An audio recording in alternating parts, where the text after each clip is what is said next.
Well, and just to clarify, when I say, I think it's important to distinguish between the UN General Assembly and That's UN true. Yeah. bureaucracy.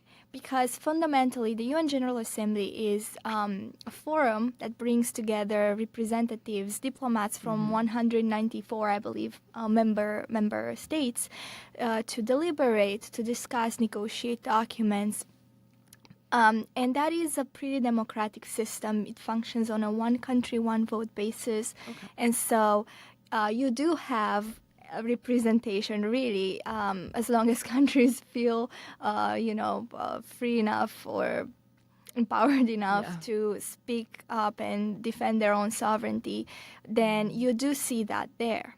So that is why, actually, there is no treaty, there is no like hard law document that includes references to controversial terminologies at the UN. You won't see abortion, you won't see again the reinterpretation of gender as meaning just so many things, or the family itself. It's a pretty conservative document because you need to have the approval if it's adopted by consensus by all countries. Yeah.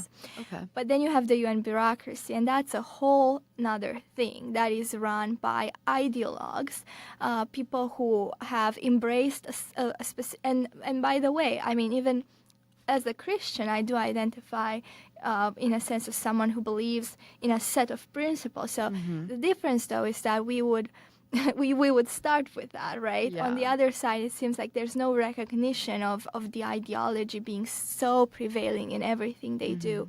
So you would see the UN agencies, the UN Secretary General and its staff.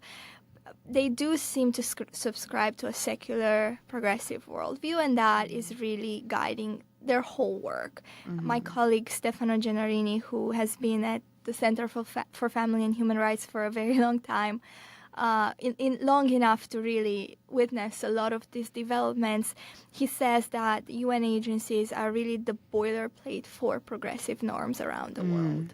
It's a mechanism that does not only immense research but affects change by operating in many different parts of the world. So that's a distinction I wanted to make.